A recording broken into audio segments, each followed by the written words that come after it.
لو حابين تغيروا في طعم الدجاج وتروحوا بيه في مكان تاني خالص ويبقى الطعم مختلف تماما، يبقى أكيد الوصفة دي اللي انتوا بتدوروا عليها.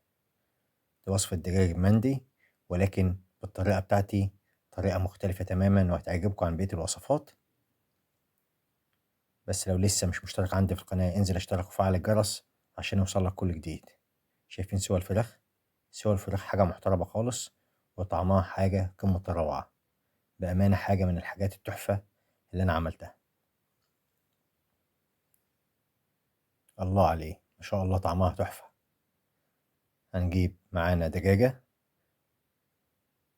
وهنقسمها بالنص من ورا، وهنسيبها من قدام من عند الصدر. نقسمها من عند السلسلة كده، نقسمها من عند الصدر، نخليها زي ما هي من عند الصدر، بس نفتح العظمية بتاعتها. ونجيب معانا مناديل بتاعة المطبخ وننشفها.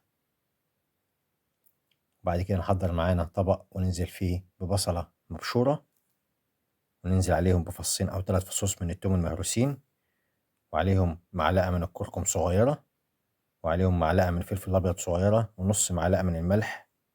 وأقلب ده كله على البصل كويس. بعد كده أحضر معانا الدجاجة بتاعتي وأقلب فيها البصلة بالبهارات بتاعتي كويس اللي أنا جهزتهم. ولو عندي وقت ممكن أسيبها ساعتين، لو ما عنديش وقت ممكن أشتغل فيها على طول. طبعا أنا الصراحة اشتغلت فيها على طول، والطعم بصراحة فاجئني. بصراحة الطعم أنا كنت عارف إن هو هيبقى كويس، ولكن بصراحة يعني ما كنتش متخيل بالسرعة دي هيطلع الطعم كويس. كان المفروض تفضل أقل حاجة من ساعتين أو 3 ساعات، ولكن أنا اشتغلت فيها على طول. بأمانة طعمها طالع تحفة، بأمانة. وبعد ما تبلتها كويس أنزل عليها بكوباية من المية. كوباية من المية أحاول إن أنا أوزعها، وبعد كده أقفلها بسلفر، ورقة زبدة وسلفر، وبعد كده أدخلها الفرن. أسيبها في الفرن 40 دقيقة. بعد كده أحضر معايا طبق وأنزل فيه بعلبة زبادي صغيرة، وبعد كده معلقة بابريكا، ومعلقة نص معلقة كزبرة، وربع معلقة قرفة، ومعلقة جنزبيل، ونص معلقة كركم، وأحط عليهم فصين توم مهروسين، و5 معالق من الزيت، ومعلقة صلصة، ومعلقة ملح. أقلب ده كله مع بعضه كويس. بعد ما أحط معلقة الملح بتاعتي أقلب كله مع بعضه كويس. أهم حاجة نقلبه كويس عشان كله يتداخل في بعضه. وده هيبقى الدهان بتاع الدجاجة بتاعتي بعد 40 دقيقة. الدجاجة في الفرن تطلع من الفرن بعد 40 دقيقة. أدهنها دهنة كويسة من الجنب اللي عليه الجلد. طبعا الجنب التاني مش هندهنه. وبعد ما أدهنها أدخلها الفرن وأتابع في الفرن بحيث تاخد اللون اللي أنا حبه. مش هقول اللون إن هو اللي تاخده الدجاجة بتاعتي، طبعا كل واحد على حسب ما هو حابب. أنزل 5 معالق من الزيت في طاسة في حلة عندي عشان نعمل الرز بتاعنا، وأنزل عليهم بصلة. أشوح البصلة تشويحة خفيفة كده. وبعد ما أشوح البصلة أنزل عليهم 2 من الليمون، دي البهارات الصحيحة بتاعتي، و2 من اللورة، وواحدة من القرفة، و5 حبهان. بعد ما شوحتهم تشويحة أنزل بالرز بتاعي، وهما كوبايتين من الرز. أحمص الرز بتاعي تحميصة خفيفة. وبعد كده أنزل كركم، نص معلقة من الكركم، وربع معلقة من القرفة، ونص معلقة كزبرة، ونص معلقة كمون. الكزبرة والكمون حصى مش ناعمين. وبعد كده هنزل بالمية بتاعتي. المية بتاعتي تقريبا يعني الكوباية هنحط عليها يعني كوبايتين الا ربع، ده افضل حاجة.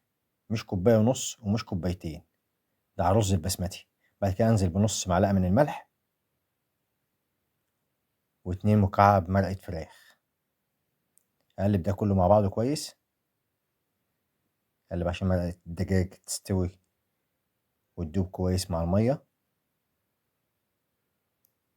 بفضل معلي النار على الرز بتاعي، واول ما الرز بتاعي المية من عليه تنشف او يفضل عليه حاجات بسيطة اهدي على الاخر.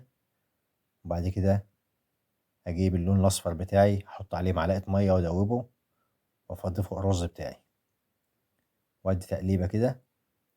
طبعا الرز بتاعي لسه فيه مية حاجات بسيطة،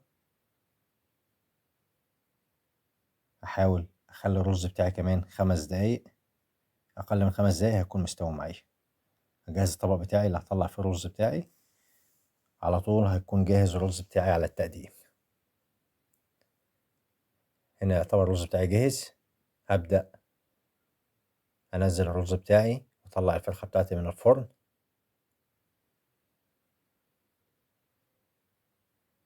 ان شاء الله الرز طالع مستوي وطعمه محترم، حاجة كويسة خالص. بعد كده شايفين لون الفرخة بتاعتي عاملة ازاي. طبعا اللي عايز يحمرها اكتر من كده ده براحتكم، واللي عايز اقل من كده ده براحتكم. انا بالنسبة لي حمرت اللون اللي يمشي معايا انا. وبعد كده هولع فحماية واحط عليها رشة زيت، واهم حاجة اقفل ده كله كويس. انا قفلته بسلفر، فوق السلفر اديتها طبقة استرتش بحيث ان انا احبك الموضوع كويس والدخان ما تطلعش مني نهائي. وسبتها تقريبا حوالي تلت ساعة. بعد تلت ساعة طلع وافتح معاكم وهندوق مع بعض. وبصراحة لما دقت انا كنت عارف ان هي هتطلع كويسة، ولكن بصراحة ما كنتش عارف ان هي هتطلع بالطعم ده.